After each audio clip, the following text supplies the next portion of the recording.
Hindi story on परोपकार। परोपकार पर हिंदी कहानी। दोस्तों, आज मैं आपको हिंदी कहानी परोपकार पर वीडियो बना रही हूँ। आशा है आप इसे अच्छे से देखेंगे, सुनेंगे और अगर पढ़ना चाहें तो पढ़कर भी समझ सकते हैं। परोपकार की ईंट। दोस्तों, बहुत समय पहले की बात है। एक विख्यात ऋषि गुरुकुल में बालकों को शिक्षा प्रदान किया करते थे। उनके गुरुकुल में बड़े बड़े राजा महाराजाओं के पुत्रों से लेकर साधारण परिवार के लड़के भी पढ़ा करते थे।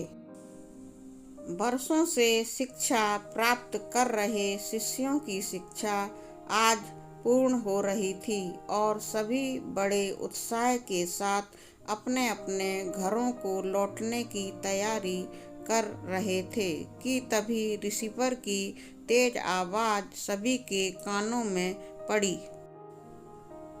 आप सभी मैदान में एकत्रित हो जाएं। आदेश सुनते ही शिष्यों ने ऐसा ही किया। रिसीवर बोले, प्रिय शिष्यों, आज इस गुरुकुल में आपका अंतिम दिन है।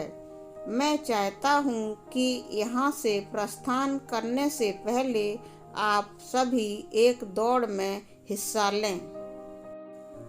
यह एक बाधा दौड़ होगी और इसमें आपको कहीं कूदना तो कहीं पानी में दौड़ना होगा और इसके आखिरी हिस्से में आपको एक अंधेरी सुरंग से भी गुजरना पड़ेगा।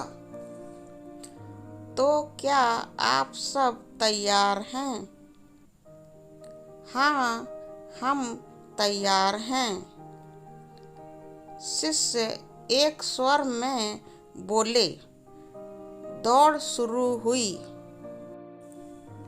सभी तेजी से भागने लगे। वे तमाम बाधाओं को पार करते हुए अंत में सुरंग के पास पहुँचे। वहाँ बहुत अंधेरा था और उसमें जगह जगह नुकीले पत्थर भी पड़े थे जिनके चुभने पर असहनीय पीड़ा का अनुभव होता था। सभी असमंजस में पड़ गए। जहां अभी तक दौड़ में सभी एक समान बर्ताव कर रहे थे, वहीं अब सभी अलग अलग व्यवहार करने लगे। खैर, सभी ने ऐसे तैसे दौड़ खत्म की और रिसीवर के समक्ष एकत्रित हुए। पुत्रों, मैं देख रहा हूँ कि कुछ लोगों ने दौड़ बहुत जल्दी पूरी कर ली और कुछ ने बहुत अधिक समय लिया। भला ऐसा क्यों? रिसीवर ने प्रश्न किया। यह सुनकर एक शिष्य बोला, गुरुजी, हम सभी लगभग साथ साथ ही दौड़ रहे थे, पर सुरंग में पहुंचते ही स्थिति बदल गई। कोई दूसरे को धक्का देकर आगे निकलने में लगा हुआ था तो कोई संभल संभल कर आगे बढ़ रहा था और कुछ तो ऐसे भी थे जो पैरों में चुभ रहे पत्थरों को उठा उठा कर अपनी जेब में रख ले रहे थे ताकि बाद में आने वाले लोगों को पीड़ा न सहनी पड़े। इसलिए सब ने अलग अलग समय में दौड़ पूरी की।